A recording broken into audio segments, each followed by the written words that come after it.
Well, this is it, Mick. The Monument Fishery near Shifnal. Our quest for big fish continues. It's brought us out here to the Shropshire countryside yet again, and we're going to be fishing a place that belongs to a good friend of mine. What do you think? Well, it's a fabulous location, isn't it? It looks to me as though this has been man-made, I would say. Yep.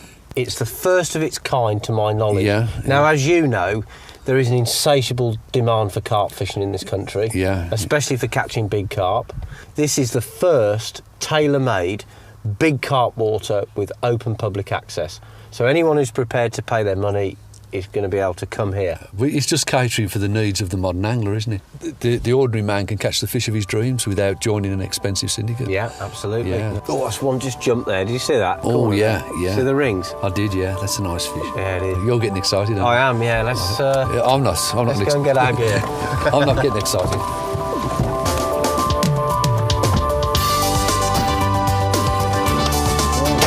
Considering this is a short session, get in, Nick. We've got some bait there.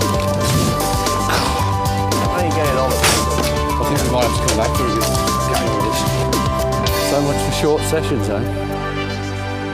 So carp, well, the record currently is £61 7 ounces caught by Lee Jackson from Collingbrook, and there's an even bigger fish currently under consideration. But you know, the most famous carp ever caught was one caught in 1952 by a guy called Richard Walker. It weighed over 44 pounds and it was caught from Redmire Pool in Wales. Now that was a very significant fish because up until that point all big fish had been caught largely by accident, but Walker proved that big fish could be caught by design, and the capture of a fish that was known as Clarissa literally rocked the angling world. Now you might be wondering where I am. Well, actually I'm in the Natural History Museum in London. I've got Oliver Crimmen with me. Oliver's the fish curator here. He's also on the BRFC, which is the Record Fish Committee, and you've got a rather interesting relic for us, haven't you? Yes, these are the pharyngeal teeth, the throat teeth of Richard Walker's famous fish, Clarissa. Fantastic, Oliver. Well, that is probably the most famous set of dentures in fishing history. Clarissa was the fish that rocked the angling world. She weighed 44 pounds, and significantly, all these years later, a carp of that size is still a very, very big fish. Let's just hope that me and Mick Brown can catch something approaching that weight. So I've got with me now Rob Hales. Now Rob, I've fished your carp syndicates for a number of years. It's always been fantastic, but this is probably your most ambitious scheme yet, I guess. I mean, what's it all about? Well, it's about a dream really, Matt, and it's the opportunity I want to give to everybody, experienced anglers or otherwise, to come to the monument, experience the chance of catching a really big carp. So anyone can come here? Anybody can come. They phone up, they book on, and they could even end up fishing next to you. Yeah, well, when your anglers do arrive, perhaps you could give us some idea of what they're likely to catch from. Well, we've definitely got, Mick, over 100 20s. We've got 13 different 30s, and we've got the 3 40s, which we remove from Acton Burnell. You've actually created features in this lake, haven't you? I have indeed, yeah. I mean, that's the most important thing about the monument. That's what gives it its point of difference. There are loads of substantial features underwater. And the one area I'm going to suggest you fish today is an area where there are 5 huge egg crate mounds sticking up off the bottom, a bit like the bottom of an egg box, but they're 3 or 4 feet off the bottom, and the fish congregate around these all the time. And where I propose Mick fish is a little bit further down from you, where there are like 3 bars in a line, and the fish, you know, are all in and around these bars. So the main thing is to learn the water, know where the features are, and they're invariably only 40 yards from the bank. Now, talking about features and things, you've kept me waiting far too long, Rob Hales. I'm absolutely gagging here. I'm like a rat up a drain pipe. Well, come on, let's go and get your rods and see what we can catch. That's a good idea. Yeah. That's the best idea I've heard today. Tell you what, though, you can play for a few years. Yeah, well, we need to make bags up, I think. All right. Got a bit of smell in the water. Yeah. I'll get Rick up there and we'll make a plan. OK, mate. Well, what I'm doing at the moment is a thing we call leading around. Something that you often do when you get to a new swim. You want to find where the features are on the bottom. There's no clue on the surface. So the idea is to cast out a lead, and if you pull up over a bar or a hump, it starts to lock up and you'll feel it bounce up the slope and then drop back down the other side. So it's just a quick fix really on where some of these interesting features might be. Fish are just like people really, they congregate around things of interest. So I'm trying to find those places now. You see how the rod tip's locked up? It's gone solid all of a sudden. That's because it's hit the base of a mound or a slope. I'm going to drag it up and then it should drop clear over the other side, which it's just done, I think. Well, it's fairly clear over on the left-hand side of the swim. It's coming back really smoothly. So I've now got feature lined up with a couple of trees on the far bank. I can feel the lead dragging up the clay slope. There's nothing on the left, nothing on the right. So I've identified the features. I can use the line clip on the reel initially to drop the lead on the mark. That's great.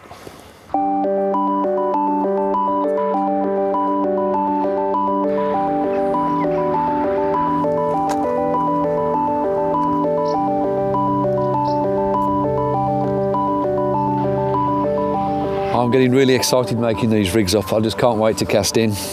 I noticed Matt's been using his feature finding lead and he's been looking for the features in front of him, and I think that's a good idea in principle, but my feeling is on this water that the fish aren't really going to be on the features at the moment. I think wherever you put the food, the carp are going to go straight onto it. That's my feeling. Let's just see who catches first, me or Matt.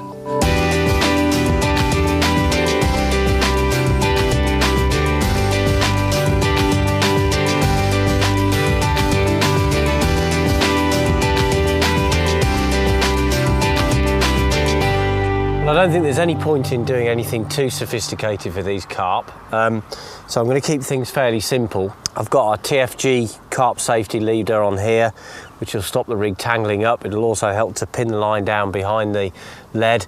I've got a 3-ounce lead safety clip type system. The important part really is the hook. I've got a simple knotless knot arrangement, but what I'm going to do is I'm going to fish with 2 boilies on a hair. And because Rob reckons that these fish feed largely by smell at the moment because the water's coloured, I've got some paste here. So I'm going to put paste around the boilies to increase the smell rate. Basically the paste breaks down in the water and it releases flavour very quickly, so it makes the bait very smelly, and it's something I do a lot when I'm short session fishing, so I'm hoping that will be a real edge. And then I'm going to attach a PVA bag to the rig, which is full of the pellets that Rob uses to supplement the feed for the fish in here. There's a few boilies in there, and hopefully that will pull the fish into the bait. So nothing particularly sophisticated, but thought out, I think. So what I'm going to do now is to mould the paste around the boilies, and it's pretty simple. You just flatten it and then push the boilies into the paste, moulding it into a pear shape. That is an irresistible carp bait.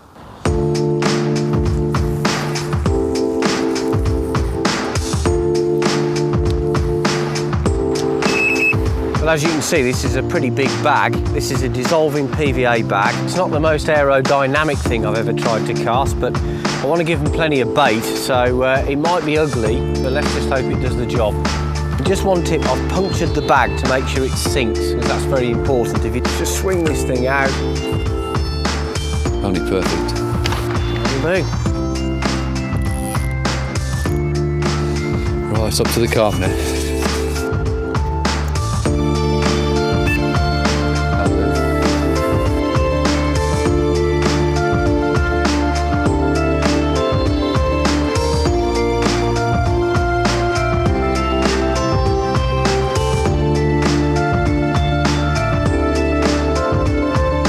A slight change of tactic. The bait I brought with me just doesn't seem to be working, but I've got some of the bait now that they've been feeding these carp with, and I've been trying that, but rather than just casting to the one place where I've been feeding, I've been casting around different spots, and I've just had a little bit of response on this one rod. I think something's sniffing around the bag at the moment. It might be on, so I'm just going to check it. And it's not. False alarm. Just put another bag on and try again. Just hook into the bag, twist it round, hook again. Well, I've got to get that out fairly quick because that's going to melt from the dampness of the hook. Missed it. How did I miss that one? I was just thinking of recasting and off it went and I missed it.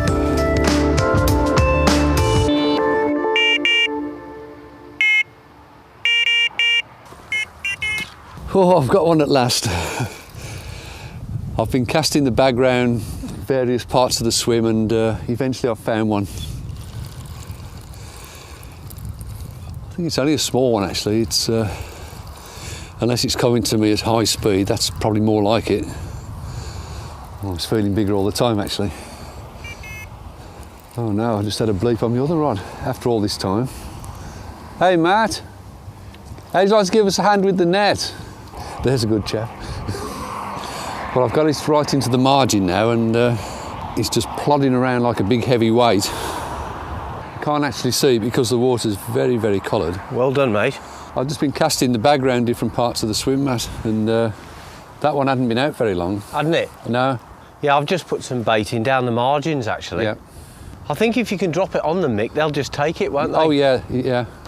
Right, I think he's tiring out a bit now, Matt. I'll bring him your way. It's not a bad carp, Mick. No. Here she comes. Gotcha. Right, we've got the mat ready. Put her on the mat, Matt. It's a lovely fish, isn't it? Yeah, very pale, actually. Yeah. Yeah, oh, yes. Beautiful, though. There you go. Now the moment. Oh, well, look at that. There's the hook. You can always tell when a carp's never been caught before because there's a little curtain just underneath the top lip of soft flesh, and that shows that fish has never been caught before. Right, should we just take a look at her before we slip her back? Yeah, lovely fish, Mick. Oh, look at that. You'll know that one again. Look at the dorsal fin on that one. Oh, the lack of a dorsal fin. It's a lovely great fat fish, isn't it? Well, that isn't far off £20, Mick. No. Well, let's slip her back because we don't want her out the water for too long. Let's make sure all the fins are straight.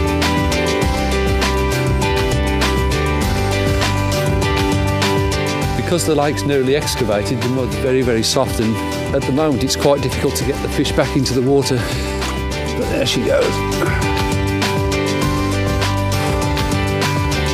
Have a look at these.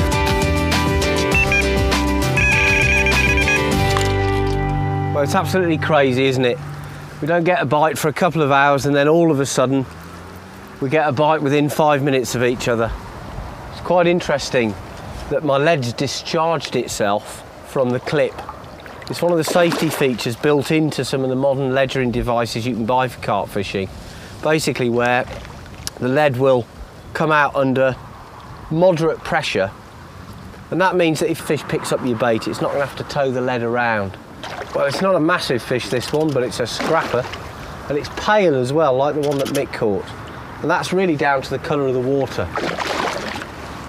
Well, here she comes, my first monument carp, and who knows, any one of the fish in this lake could grow on to become a real monster. Come on. Here she comes. Gotcha. Well, there you go. Look at this fish. It's what I meant about the safety side of the rig. Everything clears off this weighted leader here. I like these fish with an elongated narrow head but big shoulders behind. And there it is. Really distinctive colour there. Pale, creamy coloured fish. Very unusual. This of course is a mirror carp. Lovely looking fish. And who knows, in 10 years time you might see this one staring back at you from Angling Times or one of the other papers, and it might weigh 50 pounds.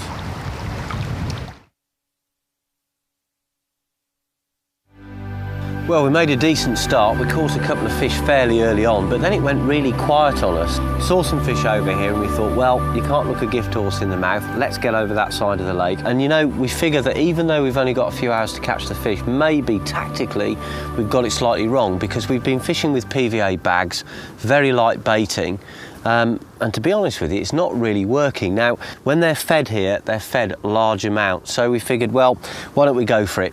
So we've come over here, we've put out a marker float in between our two swims, and we're both fishing one rod each onto a big patch of bait. The bait we're using is this stuff here. Now, these boilies are M1 boilies. It's the bait that's been fed into the monument and will continue to be fed in. It's got quite a savoury sort of smell with a bit of a spicy back note. I know it's got very high quality ingredients in it. The other thing is they're quite strong smelling baits, which means that the fish will find them in this coloured water. So we've put quite a big bed of M1 out. But anyway, I'm still bagging because I think it's nice to be able to put a pile of food down to really grab the fish's attention. And if anything, I've switched to even larger bags, and I've got a system here that you might find interesting. I came across the other day, and I think it's really good when you're fishing with large solid PVA bags, and I'll show you how it works now. It all revolves around this specially designed lead.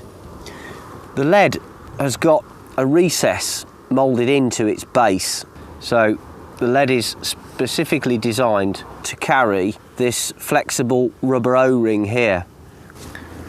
So if we take a bag out, I'm going to use the solid type of bag, but I mean this will work with the mesh type network bags. It's quite ingenious, this actually. I wish I'd thought of it myself, but I didn't. There you go. Start off, take the bag. Got here in this container a mixture of some M1 boilies and some pellets. I'm going to start off by crushing up a few boilies, then put a few pellets in. So I've basically filled the bag, let's say, a quarter full. What I'm going to do now is drop the rig into the bag, feed it down, and then when it's near the bottom, I'm going to take the hook and pull it through the skin of the bag like that. There it is. Again, put in a few crushed boilies if you want, some more pellets, and then I'm going to stop about a third of the way up. So there's my bag look. Next stage is to feed the top of the bag through the rubber ring. Then put your lead into the top of the bag and then push the O-ring over the bag and the lead so it all hangs on that recess. And that will withstand a really hefty cast. It's quite impressive actually. I'll tell you what, if Mick Brown was a carp, that would definitely catch him. Here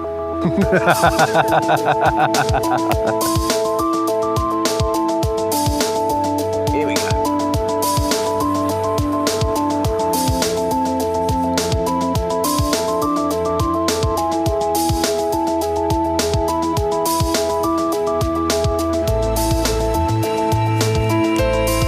I was there, mate.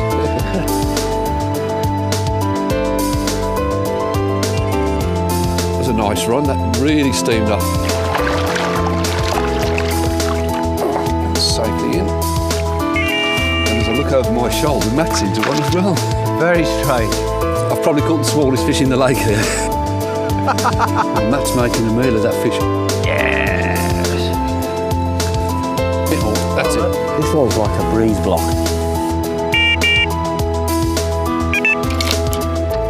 Well, the runs just go on and on here. I'm not going to say it's a big one this time because I'm always proved wrong. It's probably the second smallest one in the lake. I think we've been quite unfortunate so far to have caught so many fish and not had one of the big ones in here. Well, the line's gone very tight. It's gone behind one of the man-made clay bars out there. But I can feel the line coming through it slowly. Well, it's passed the test so far. I can tell when my arm's aching, it's got a chance of being a decent fish. And I can tell you my arm is aching at the moment. Mind you, I'm getting on a bit as well. Do you want a hand with it?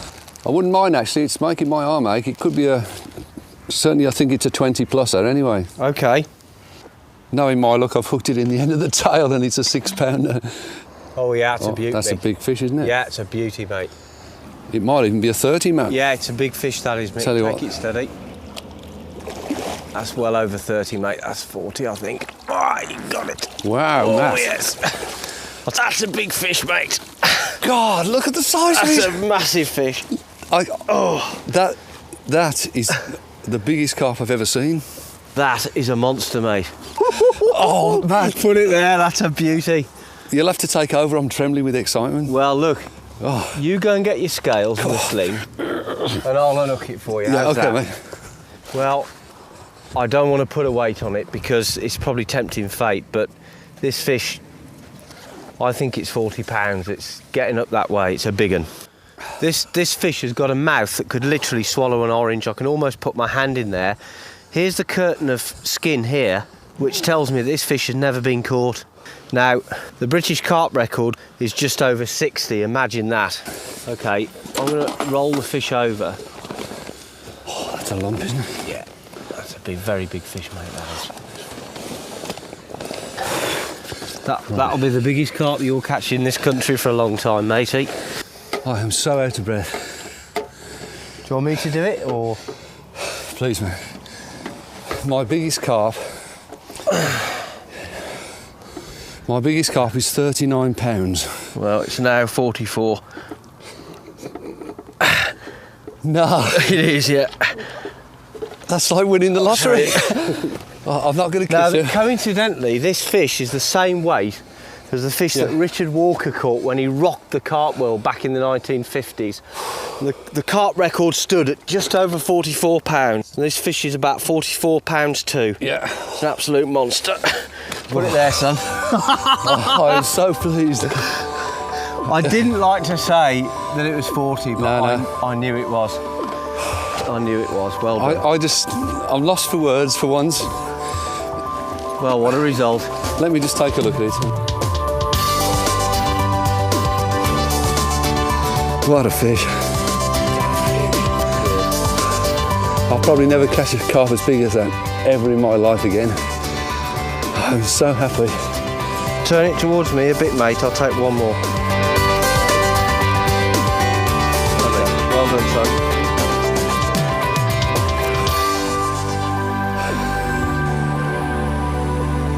Wow, look at the mouth. That is a very big carp. 44 pounds. Look at that. I think, gosh. She's gone. Matt. I'm really pleased for you, mate. Thanks, well Adam. done. You deserve it, good lad. And that, as they say, is a wrap. Let's go home. Can you believe it?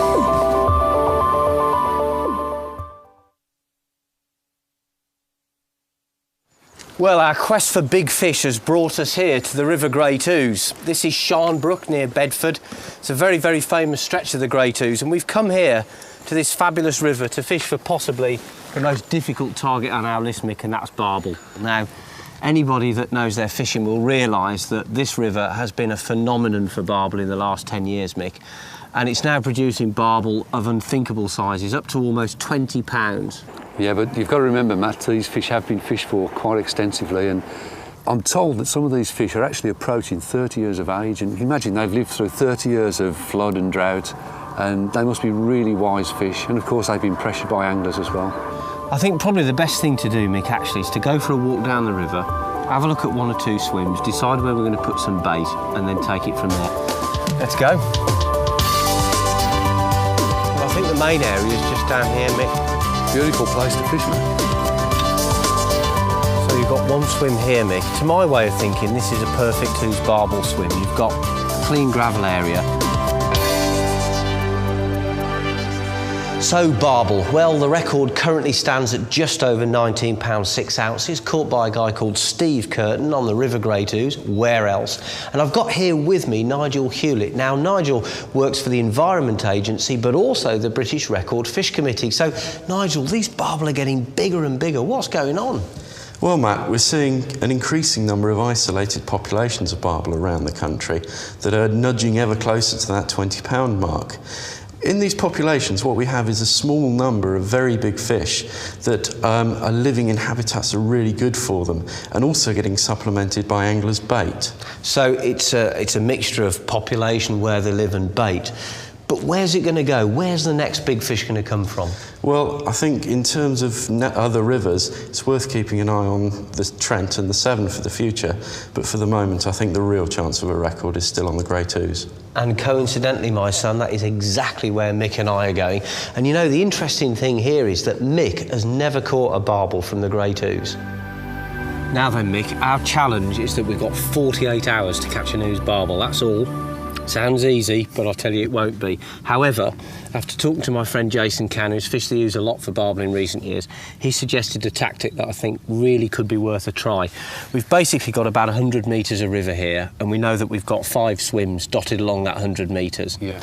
So the idea is to put a fairly large amount of bait at the head of the run, and hope that the smell of that bait wafting downstream on the current will pull the fish out of the cover. Yeah.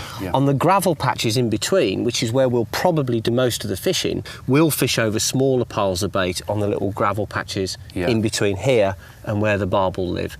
To do that, we've made up 2 bait mixes. Okay, these are more like carp mixes than traditional barbel mixes.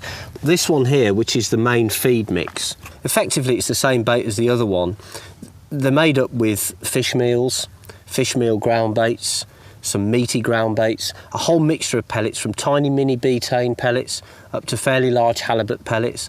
One of them is made up with water, which is the one that we're going to ball in at the head of the run. That one is predominantly oil, so it won't melt the PVA bags that we're going to be fishing with. Oh, that's the way we're going to fish, is it? Yeah. PVA bag on the hook. Yeah. Probably put 3 or 4 balls of this into each swim, that's all. Yeah. And then some in the bag.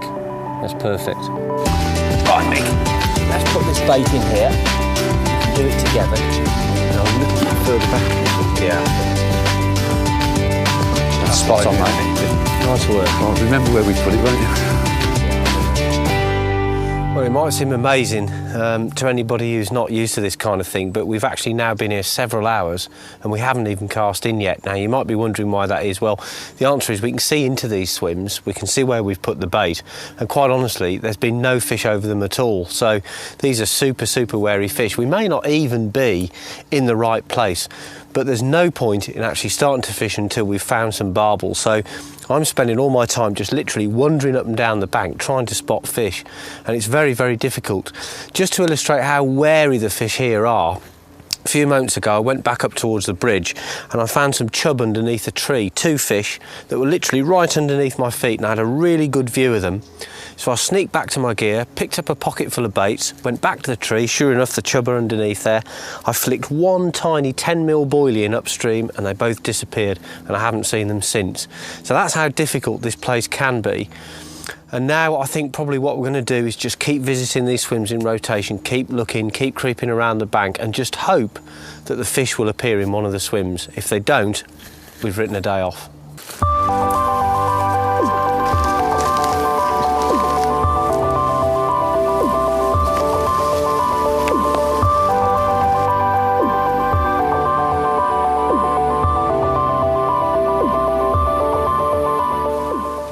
I can't see anything that remotely looks like a barbel. But that doesn't mean to say there's no barbel there. Without a great deal of light on the water, they are difficult to spot. And they might be just tucked under the weed. I'm going to creep away and get my rod made up. If you're going to do this sort of thing, it's important to wear the right kit. Now, you might be wondering, why is Matt Hayes dressed like a Pratt? Well, the answer is I like it. But I actually look like this to camouflage my appearance from the fish. They really are that sensitive. This camouflage helps to break up my outline on the bank. And if I move fairly slowly and I keep low so that my silhouette is not projecting right up above the bank onto the skyline, then I can move about undetected by the fish. The other thing that you must do is wear some polarising glasses, because they cut out the surface glare and help you to see down into the water and onto the gravel where the barbel are moving around. So there is a serious purpose to actually having this kit, and it's not the sort of thing you'd want to go clubbing in particularly, but it does help when you're barbel fishing. Oh, it's a nice little place to sit and sort your tackle out.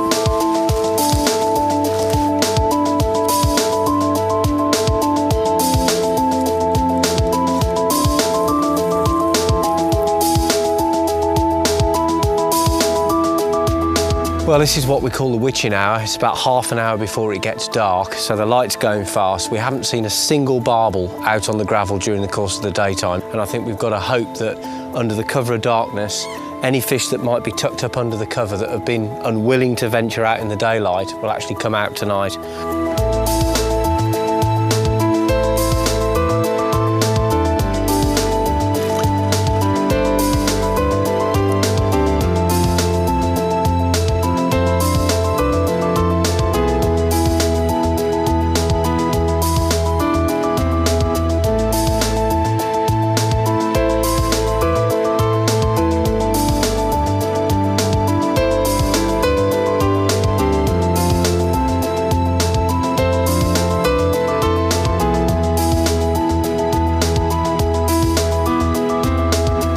Well, it's a different day and we've gone for a change of tactics.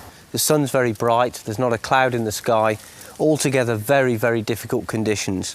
And yesterday the heavy baiting approach that we tried didn't work. It was a good experiment and there would be days perhaps when it would work, but it didn't. So today we've gone for a very, very cautious approach, much lighter baiting. Now, this swim's very interesting because I've got a tree overhanging the water in front of me, and underneath it, when I arrived this morning, were a shoal of 20 big chub, 2 of which were just enormous. Certainly far bigger than anything I've ever caught. They were massive. And then underneath them, 2 or 3 really nice barbel, certainly well into double figures. It's an amazing sight. Mick, you've been sitting up there for about 20 minutes just watching the swim for me. What's the score? Well, it's not so busy down there as it was early on, but I've just seen 2 chub just move onto the end of the raft, so they must be right above your bait at the moment. But Matt, I can't stay here watching you all day. I want to catch a fish myself. All right, mate. All right, I'm going to look for a similar swim with cover like this, and I'll catch up with you in about an hour. Yeah, I'm going to give it a bit longer here. OK, mate. And then I'll maybe bait a couple of other spots if nothing's happening. All right, mate. This can be a really frustrating business. Well, I'm now going to make a rig refinement. I'm fishing with a bolt rig, a semi-fixed lead, because I can't afford to miss a bite. If I get a bite, I've got to know it's a proper bite, not a line bite. So I'm using a heavy 2.5, 3 ounce lead. Boldly going where no man has gone before. I've changed the hook bait for a pellet. It's been soaked from shellfish sensor peel and it absolutely stinks, I'll tell you. Right, now I'm going to get into the water as quietly as I can. Oh, it's quite cold actually. That is cold.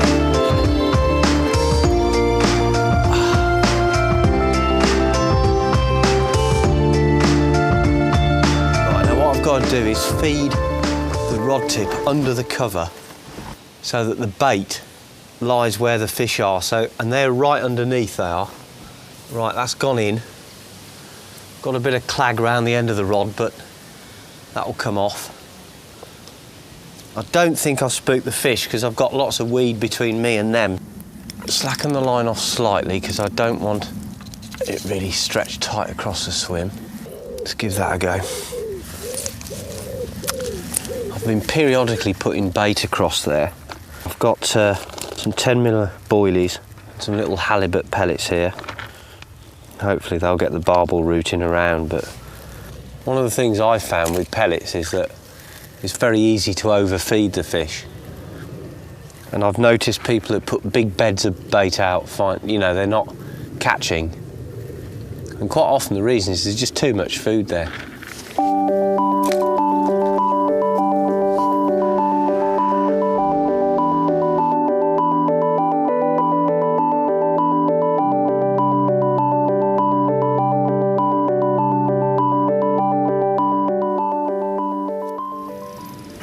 Oh, it's moving.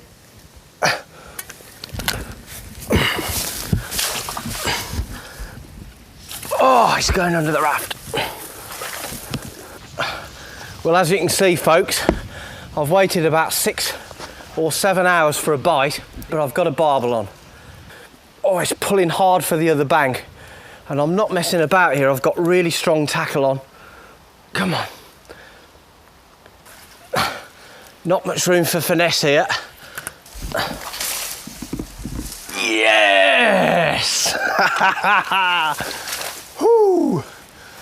Well, there you have it, folks. A great ooze barbel. Well, there's no way of knowing how old this fish is. They were stocked here into this part of the ooze in the early 70s. The fishing was then controlled by the Birmingham Anglers Association, and they leased it off to the Vauxhall Angling Club, and between them they arranged the stocking of barbel into the river ooze, and basically they made some top-up stockings to try and get the fish re-established. And in certain areas, and this is one of them, they've been very, very successful. I actually caught this fish on maggots, and they wouldn't pick up any of the large hook baits. They wouldn't pick up even small pellets or pastes. And I fed the swim with maggots for about 2 hours, and eventually a couple of fish came into the swim and got their heads down, and I managed to get a bait in position and well, the results are certainly explosive, aren't they? Anyway, I'm going to pop this fish back. Just going to take it out into the flow a little bit so it gets some oxygen through its gills quickly. And she's ready to swim off. Look at that. Go on, baby.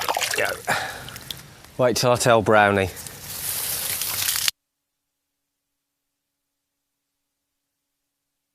We're just going into the second evening now, and Matt's had his barbel.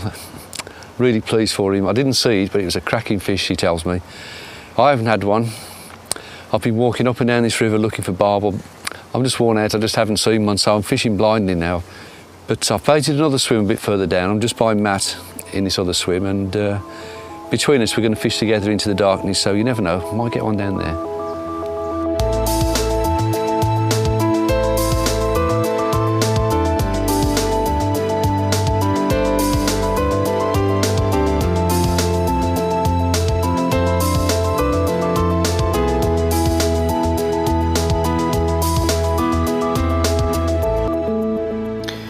Well, while Mick's been moving swims, I've had a little bit more action in this swim, and I've made what I think is a crucial rig change, which may help me to catch some of these big chub in the swim. I have actually caught a chub, I'll show you in a second, but this is the rig modification I've made. I felt that having a lot of maggots on the hook might be putting the chub off, so what I've done is I've hair rigged a smaller hook to a large hook. Now the large hook is the hooking hook. The smaller hook is only there to hold the bait, which is 2 of these rubber casters. I've also put a little bit of foam onto the bigger hook to counteract its weight, so when a chub sucks in the 2 rubber casters, the big hook is weightless and it will fly in behind. And it's worked really well. Within 5 minutes of trying it out, I'd got a chub actually on the bank, so that's marvellous. I'll show you the chub that I've caught. It's probably on the small side, I think, for some of the fish in the swim. As I said before, there are some absolute donkeys in here. It's a lovely chub, and it's certainly a specimen size fish. Absolutely beautiful looking thing. Certainly over 4 pounds anyway. Nice chub. But I think that's one of the small ones. Typical ooze chub, nice deep fish. Very brassy sort of golden scales at this time of year because they're swimming around in clear water, and they develop this quite bright, colourful hue. They're very difficult to catch though. They won't accept big bunches of maggots. They'll take maggots, but smaller baits are what they want. Now I'm going to put this fish back upstream because I don't want to spook the others in the swim. You might be wondering, why have I got my chest waders on now? And the answer is I don't want to get cold later on. And then the thought occurred to me, well, why didn't I put them on before?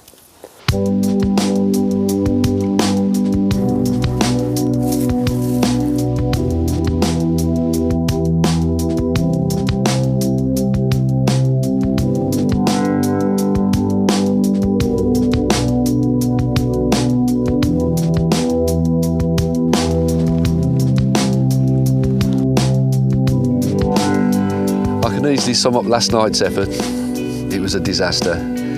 We fished quite late actually, almost till midnight, and we never had a pulley. But it's a new day, and we came down this morning and it was really, really misty. And the sun's now burnt it away, and it's looking like it's going to be quite a nice day, I think. I'm in a new swim now, and I'm a lot more confident. Yesterday, I didn't really feel I'd got anything to work with. I couldn't see fish, but Matt did see a barbel in this swim and some nice chub as well. So I'm fairly confident I've got some sort of a chance. Well, I'm going to give it another 10 minutes and then I'm just going to cast in and just sit back and wait. That's all you can do, really.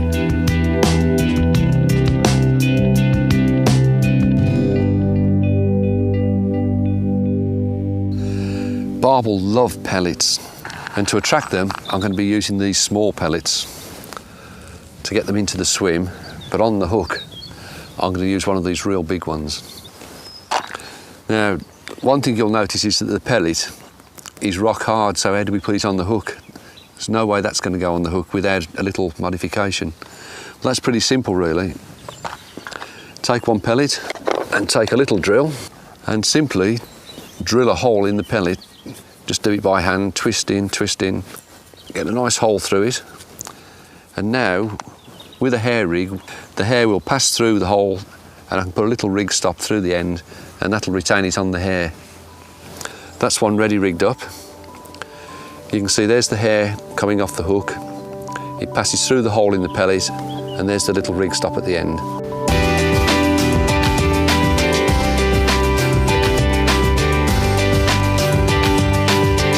Something nibbling away at this. I can tell you that the rod tip's bouncing away. Oh, I'm into a good one here. Yeah, Matt, I'm into a good one here, mate. Just trying to keep him in the open water. Get a bit of line back if I can. Oh, God, I nearly pulled the rod in. Matt, this is such a powerful fish. God, that's so powerful. I'm in position, Mick. Oh, you see it yet? Yeah, I can see it. Keep her coming, mate. He's trying to get into that snag. See if you can bring him downstream, Mick. I can't really move the net very far, Mick. Oh, it's coming to you, mate. Okay. Right, I'm bringing him up now. Okay. Hang on, mate, let's shorten my line. Oh, it's a good barbel, this. It's a lovely fish, Mick. Come on, keep it coming. Keep it coming. It's on the rim of the net. Keep it coming. Can't lift yet. We've done it! Is that your first barbel out the ooze? Yeah, I'm so pleased. Well done. Oh, you got it? Yeah, I've got it. Okay. Oh. Well, have you got any scales handy, Matt? Yeah, I'll get you some. Right. Beautiful, Mick. Well done.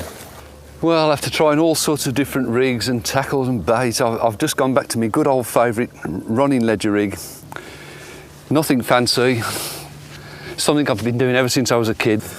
Well, there's the rig, there's the salmon pellet still on there, little tiny size 10 hook. And there it is, the fish I've been waiting for, old Whiskers. Oh, and it's a absolutely solid specimen, look at that. I don't get many chances to go barbel fishing, so I'm absolutely thrilled at this. It's a beautiful fish, caught on a beautiful summer's day. What more could you ask for?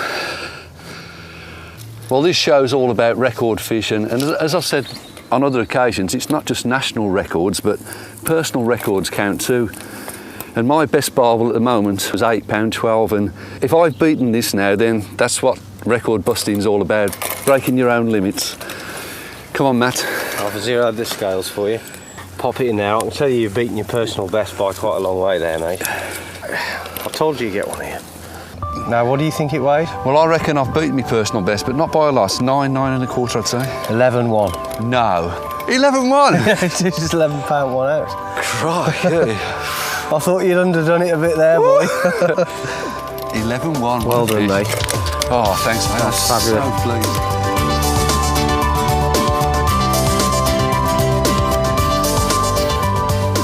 Well, this is the way you want to return a barbel while it's still really fresh and in good condition. What a beautiful fish, I'm just so excited. She's just had a taste of the current and she's off. Well, there's more big fish to come, hopefully, but I think for the time being, we're pretty well all fished out. You know, this is a fantastic river, and it's very interesting that the contrast in methods that we used. You know, in my swim, I couldn't get a bite on a pellet or a boilie, and yet in Mick's swim, his fish took a pellet. So it just goes to show all those repertoire of methods, knowing all the different techniques and all the different baits, it does pay off in the end. Yep. And it really paid off this time, mate. Well Certainly done. Did. Cheers, Good man. On to the next one, mate.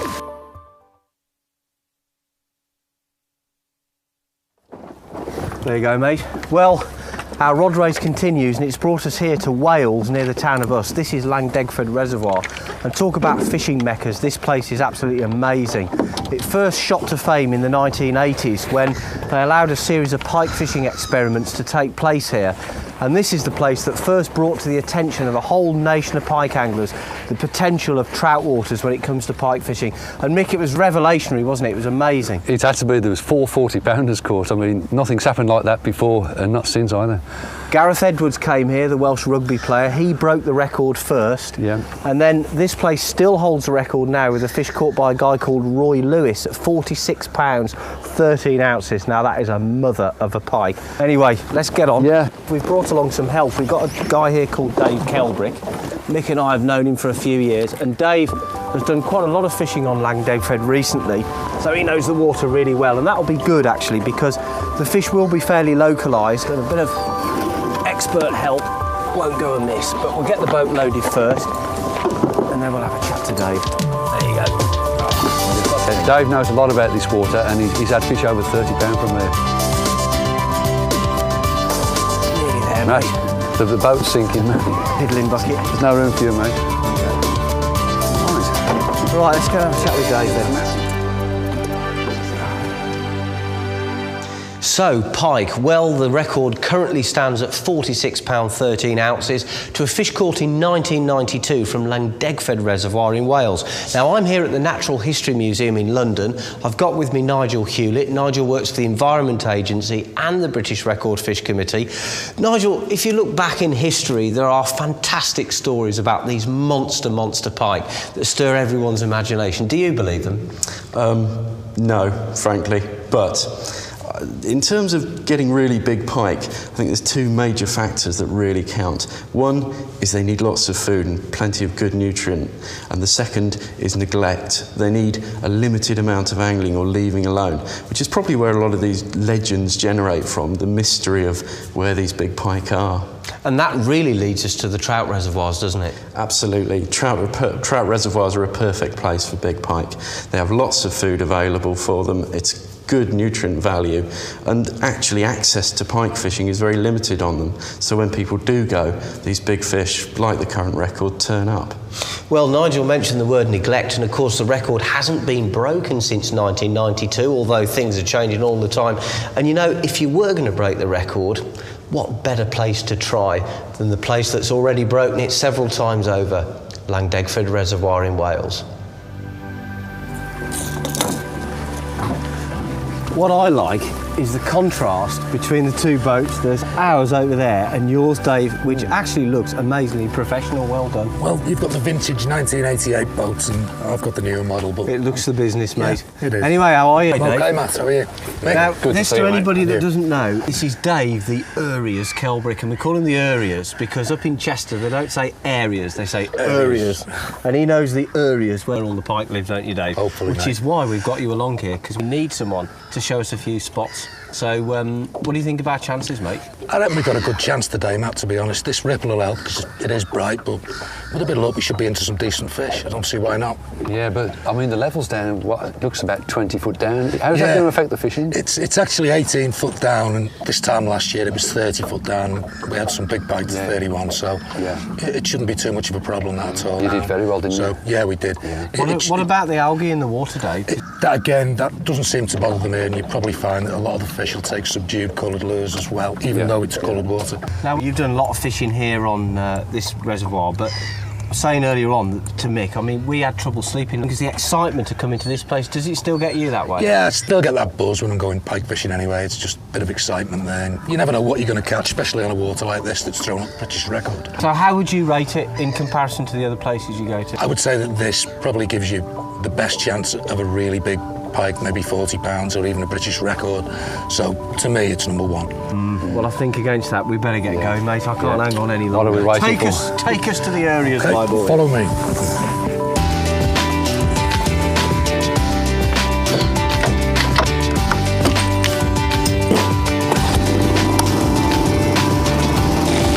Okay, man. Follow that boat.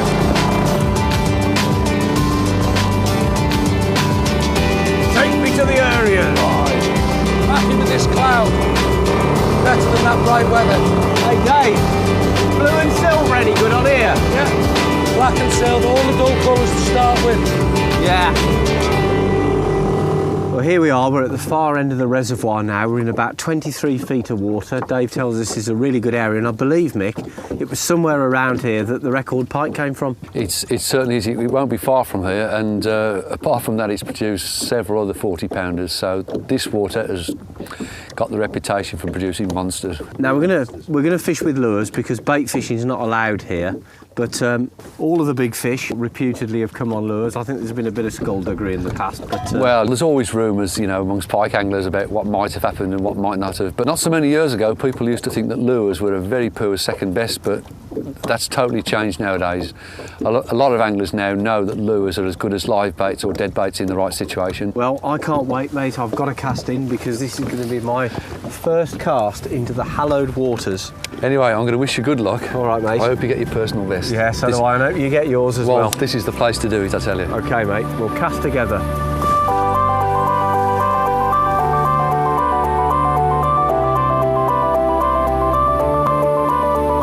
Isn't it a fantastic feeling, though, that with every turn of the handle, the bump or the jag that you feel on the line, it could be a monster big.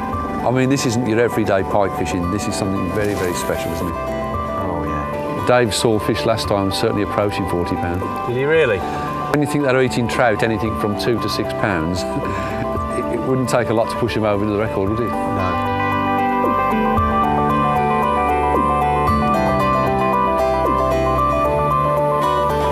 Oh, Matt! Blimey, that must have been right under the boat. Right next to the boat, yeah. Oh, it's only a small one. Well, it's still a pike. Yeah.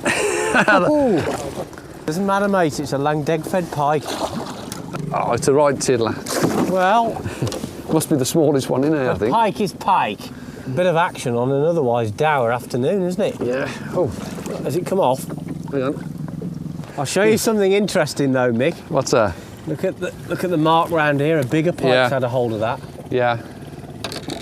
The one that you want to catch has actually been munching on that. Yeah. So we've caught our first pike. Not a particularly big one, but we're off the mark anyway. Well, Mick, if that was about 40 pounds bigger, you'd have broken the record there, mate. Very coloured, the water, isn't it? Well, we fished away all afternoon. It's been hard, hasn't it? It has, yeah.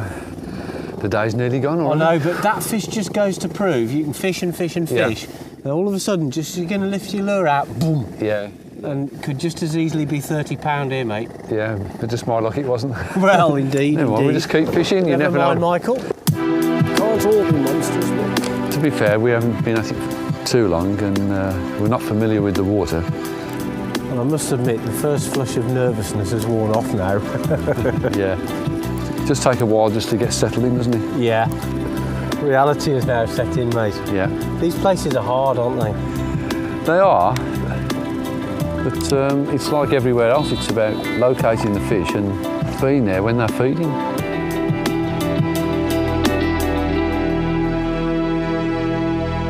Well, we're having a flurry of fish now. We found a few on this corner here. It's only shallow water. Oh, it's not as big as I thought, but we're getting some action at last. I think this one could be a bit lively. I've brought him in quite quick. Yeah, mate. Hang on. As I said, he's a bit lively. That was an understatement there, Mick. Well, that's a slightly bigger fish, Mick, isn't it? Gotcha. Got him. Hey. Well, we've got a slightly bigger fish. This one's probably just into double figures. Taking on one of these soft plastic lures. The hook that's caught him is the single. The lure's got a single and a treble. He's just been nicked on the single. There's the lure that caught him. It's supposed to imitate a perch. Let's take a close look at him and get him straight back over the side. Nice looking fish. It's probably around the £10 mark. We're still after a big one, but I'm quite happy just to catch fish at the moment because it is quite hard going. Look at the body shape, Mick. Now that's a typical trout water fish, isn't it? Yeah, typical trout water fish. Real big, fat, stocky body. What a nice looking pike. He's looking a bit ragged round the tail. I think he possibly might have been caught previously, but I'll give him just a little bit longer. No, it wants to go. Ah, well done, mate. They're going the right way anyway. Yeah, well, we're getting there. Keep going, you never know, we might get a big one. But what we are finding is that the pike are in quite shallow water. We've had a couple of missed fish and we've had two now, and they're taking in this shallow area. It's only about 5 foot deep. And the lures that are being successful at the moment are these soft plastics.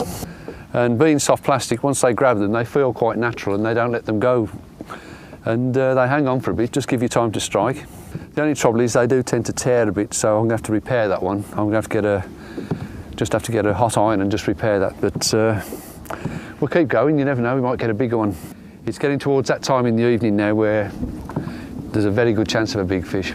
I'm going to get bait back in the water and quick.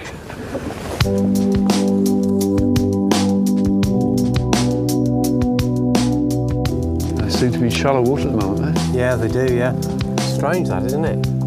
Well, I haven't seen any follows today, have you? Not at all, no. You know, when your lure keels over on itself, Yeah. you know you've wasted a cast. Yep. But now we've had a couple of hits, I've got a bit of confidence now for this area, so we'll come back in the morning and have another go. Yeah, I think that's a good plan, actually. I'm certainly going to carry on till dark.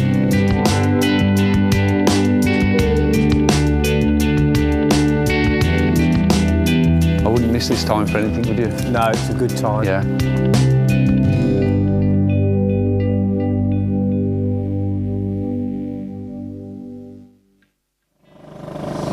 We're on our way again, hoping to get our hooks into a mammoth pike. You know, Matt, it's a sobering thought. On 2 occasions, someone has left that jetty there, gone up this lake and caught a record pike. Well, let's just hope that the really big girls are feeding this morning. We didn't hook into any yesterday, but it could well be that at this time of year the pike are feeding in the morning, the big pike. Yeah. We got out late yesterday, but much earlier today, so we'll see. Yeah. Step on the gas. Yeah, here we go. Here we go. Both the horses are pulling as hard as they can. Well, we're all ready, Matt. I've got the net in case we need it, the unhooking mat. All the tools are ready. Scales are in there. Cameras there. Slings there. I'm optimistic, you know. Right, Mr. Anchorman.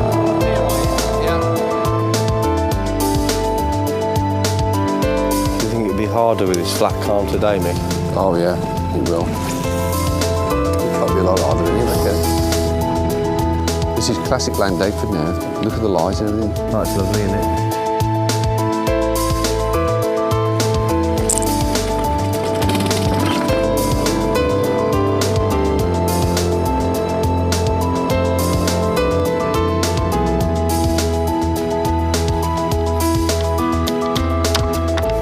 Okay, Mick. Well, that was a load of old dangleberries, wasn't it? It was, but that's fishing for you. You can make all the plans you like, but if the fish aren't cooperating, well, that's it. We got out there early this morning. The conditions seemed all right, actually. But we tried all sorts of different depths. We tried lots of different types of lures. Not a sniff. So we've decided to take a break now. Maybe try and formulate a different action plan. It may just come down to feeding times. It could just be sheer old-fashioned luck, mate. Well, that's what big fish angling's like, really. When you get the big fish you want, you're really high, but when it doesn't work like today, well, you can get very despondent, and that's the way we are at the moment. We'll have another go in a bit. Yeah. We'll have another go.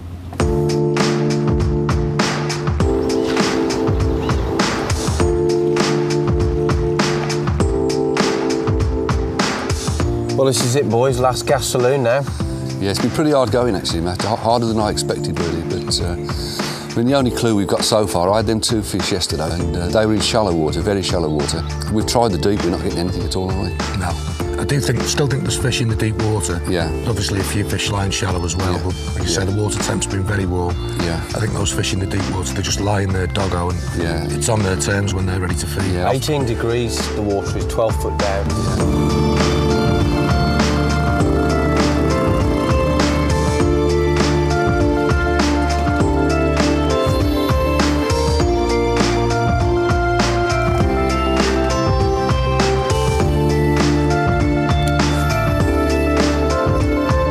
Conditions have deteriorated now, haven't they? It's a lovely day, Yeah.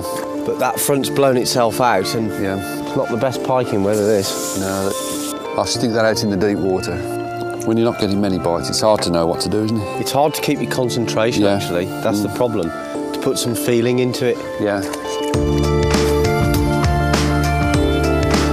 Bites are hard to come by, aren't they? Not half.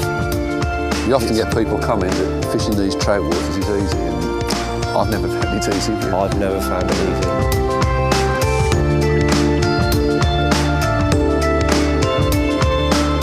not then? Well, I'm off bottom and I've just felt a little tap, but you never know whether a trout or a perch has a go at it there. No. This would be a great show if we were catching fish.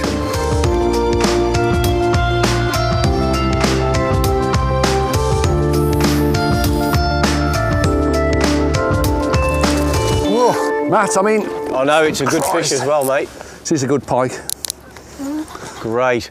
It's the third time we've been on this spot today, and this is what you come to Llandegford for. I thought it wasn't going to work, but my heart's absolutely going there. Feels a good heavy fish anyway. Yeah, it's got a nice bend in the rod, mate. I can see it's a good one.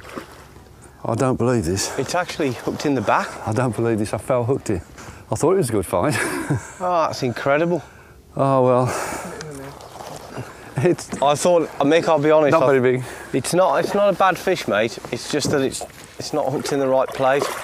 Well, I can't get a bite today, Brownie, so it's all down to you, mate, I think. It's a really lively fish. Come here.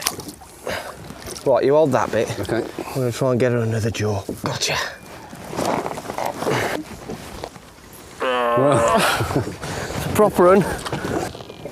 What a place to hook it, Mick. Well, I think it just goes to show that they're not really feeding as we suspected. They're just sunbathing, and I just caught that one on his lounger. Well, I can't get a bite, and you can't hook them in the right place. No. It's a boiling hot day. It's not the best pike fishing conditions, it has to be said. But there's a nice Llandegford pike for you. That's what it's all about. Yeah. Come on then, old girl. Oh well, on with the show.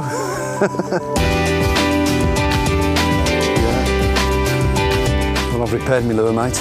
Got the tail back on. At least we know there are fish lying there, even if they're not feeding. Decides to do the job properly. Now, if you're going to fish a trout water for pike, you're generally fishing a large, deep reservoir. Of course, there are shallows. There are lots of different lures that will work, and you need to carry a selection with you. Here are a few of the ones that have worked for us in the past. Probably the simplest ones are things like spoons and spinners. Many a big pike fall into these, still continue to do so even to this day, and you can get them in all sorts of different colours and shapes. And then you've got things like jerk baits, largely made of wood and plastic. You get some that float like this one here and only achieve perhaps 2 or 3 feet deep even when you jerk the rod.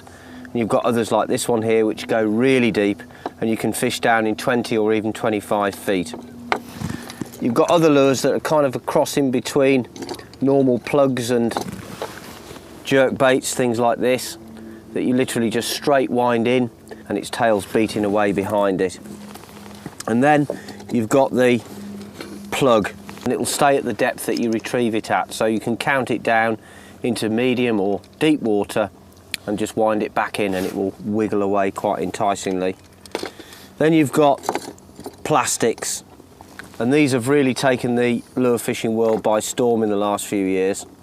This one here even looks like a rainbow trout. They're very easy to fish with. You just literally cast them out, let them sink to the bottom and wind them back in, but you do need heavy tackle to fish them on. And then you've got the smaller soft plastics, and it's worth saying that both Mick and myself have caught our biggest trout water fish over 30 pounds on quite small lures. Lures around 4 to 5 inches long, fished on a jig head like this. This is what we call a twin tail. You can get rubber fish as well, which are called shads, but basically they're quite small, soft plastic lures. But just because they're small doesn't mean to say they only catch small fish. In fact, quite often, the smallest pike attack the biggest lures. It's amazing, but that's sometimes the way it works. So you need a good selection of lures, and you also need the right sort of stuff to cast them on. Now, for spinners and spoons, you can use an ordinary fixed spool type outfit. This is a standard spinning rod, between 6.5 and 7 feet long. It's rated for lures between 10 and 40 grams.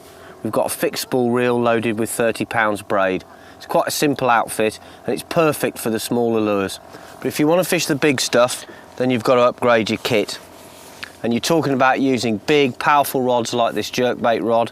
It's 6 feet long. It'll cast lures weighing up to 4 or even 5 ounces. And we fish it with a multiplier reel, an 80 or even 100 pounds braid, simply because of the shock on the cast. If you cast one of these really heavy lures and you get an overrun on your reel, it will crack off like braid. So you need the right kit to do the job. And at the moment, we've got all the gear and no idea.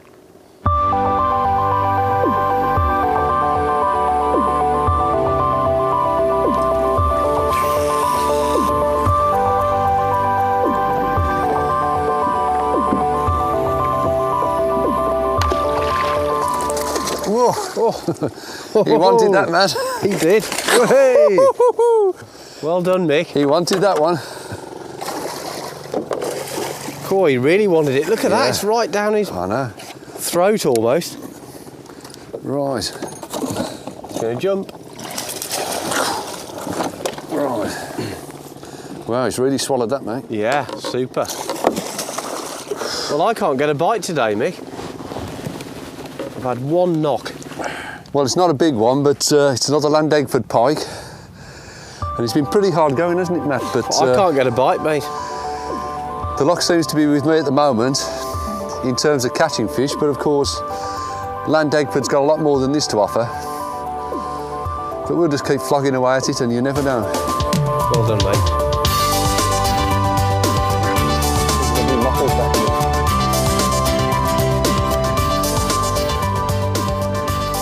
Yeah, I think we'll have a cup of tea. Yeah, definitely. I reckon it's time for a cup of tea, don't you, mate? Yep.